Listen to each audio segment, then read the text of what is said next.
Assalamualaikum warahmatullahi wabarakatuh. Nama saya Naufal Muzaki dari Program Studi Pendidikan Bahasa Arab akan mempresentasikan sebuah materi guna memenuhi tugas mata kuliah Bahasa Indonesia dalam rangka ujian tengah semester, yang mana materi tersebut berjudul Konsep Dasar Bahasa. Sebelum kita mempelajari sebuah bahasa, alangkah baiknya kita mengetahui dulu apa itu yang dinamai bahasa. Nah, bahasa itu adalah sebuah sistem lambang bunyi yang bersifat arbiter dan dikonsensusikan oleh sekelompok orang untuk berkomunikasi. Nah, dari definisi tersebut kita bisa uraikan agar lebih mudah menjadi 5 poin. Yang pertama, bahasa adalah sebuah sistem. Kenapa dikatakan demikian? Bahasa adalah sebuah sistem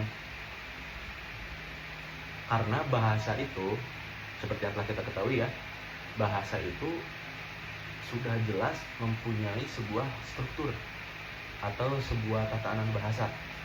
Ya seperti dulu pernah kita pelajari, ada yang namanya kata kerja, ada yang dinamai kata kerja, ada yang dinamai dengan subjek, objek, predikat. Nah, dari situ kan kita sudah mengetahui kalau bahasa itu bukan hanya sekedar kita mengucapkan beberapa kalimat, tetapi bahasa itu memiliki sebuah yang namanya tatanan bahasa atau sebuah aturan lah.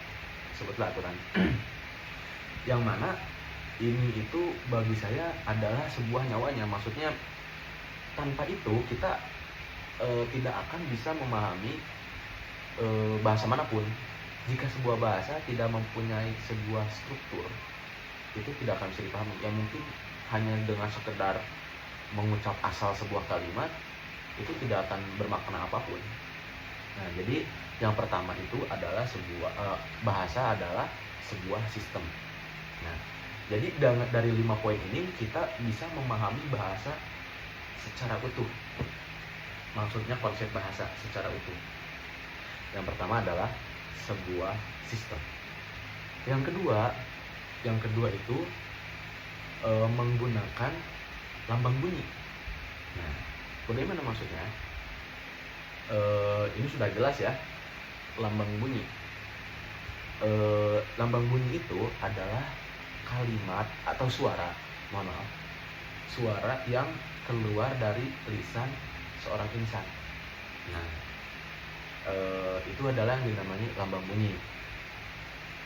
Oke, tapi sebuah lambang bunyi tanpa sebuah sistem itu tidak akan bermakna apa-apa. Ya seperti misalkan kita mengucap baju kotor dicuci misalkan gitu ya. Oke, di situ ada lambang bunyi baju kotor dicuci. Baju kotor dicuci. Itu tidak tidak menerapkan sebuah sistem di situ. Nah, jadi dari 5 poin ini sebenarnya emang saling membutuhkan agar sebuah bahasa itu utuh atau bisa dipahami. Nah, yang kedua itu adalah menggunakan lambang bunyi. Tapi lambang bunyi yang mana? Lambang bunyi yang membutuhkan sistem. Ke poin yang pertama lagi. Nah, oke. Yang ketiga itu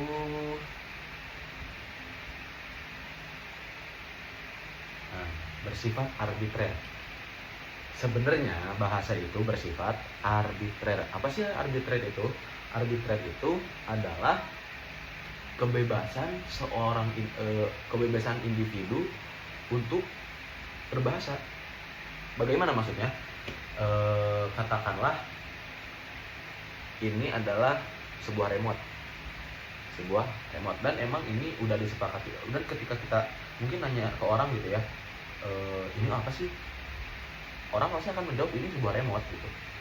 Nah, tapi karena bahasa itu adalah bersifat arbitrer, kita boleh mungkin kita punya panggilan spesial gitu ya, mungkin ke benda ini, atau kita bisa menyebut ini adalah sebuah, misalkan mungkin permen, yang jelas maksudnya tidak ada paksaan untuk menyebut satu benda ini seperti yang emang disepakati oleh orang. Nah, itu maksudnya arbitrer itu. Jadi bahasa itu bersifat arbitrer. Kita bebas untuk mau menyebut apapun. Nah, itu arbitrer itu jadi maksudnya apa? Kebebasan individu untuk berbahasa. Yang pertama itu tadi apa? Bahasa adalah sebuah sistem. Yang kedua, menggunakan lambang bunyi. Yang ketiga, bahasa itu bersifat arbitrer.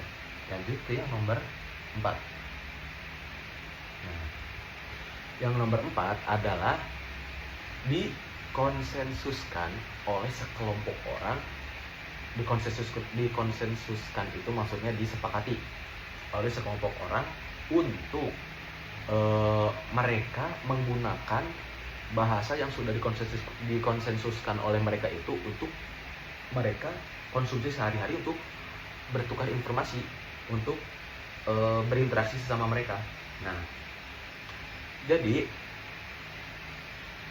bahasa itu dapat berfungsi, maksudnya bahasa itu dapat berfungsi ya ketika ada kesepakatan dengan kelompok kita, maksudnya dengan lingkungan kita. Nah, makanya seperti bahasa Indonesia misalkan. Nah, bahasa Indonesia itu sudah dari dulu sudah disepakati oleh masyarakat Indonesia sejak dulu, yang akhirnya terjadilah konsensus itu, dan akhirnya bahasa Indonesia dipakai sehingga hari ini. Nah,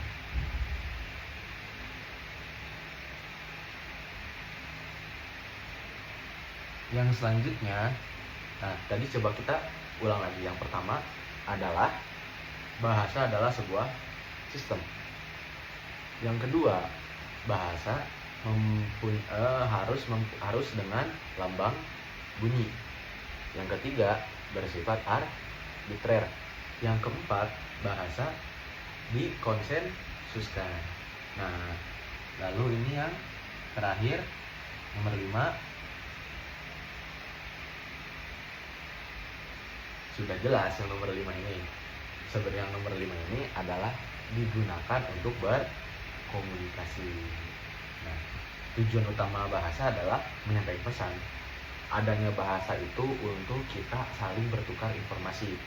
Apa yang belum kita punya, apa yang belum kita dapat, kita bisa dapatkan dari orang lain. Seperti ilmu, dengan seorang guru menyampaikan ilmunya kepada muridnya, itu adalah sebuah kegiatan bertukar informasi, penyaluran informasi.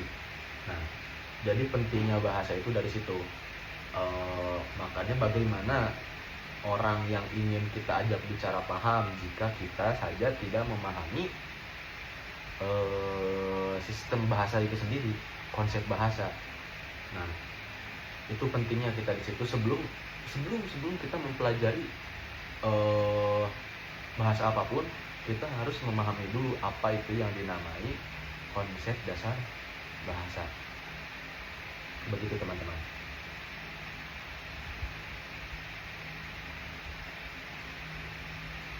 Bahkan bukan hanya untuk bertukar informasi. Kadang biasanya dengan bahasa itu kita bisa merasakan sesuatu, bukan sesuatu. Jadi dari bahasa itu kita bisa menerima sebuah perasaan. Maksudnya begini,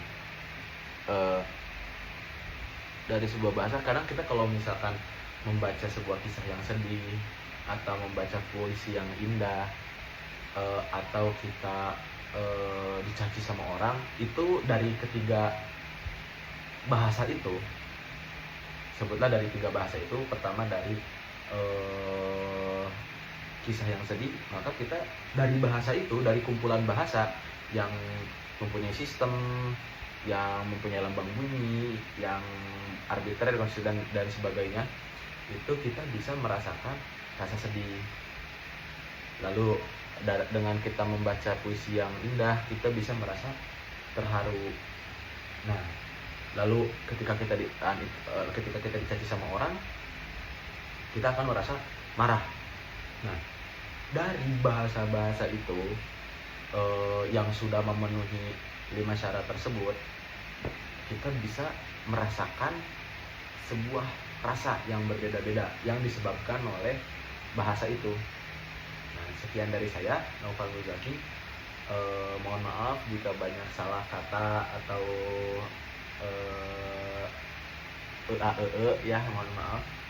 Sekian dari saya, Naufal Muzaki. Wassalamualaikum warahmatullahi wabarakatuh.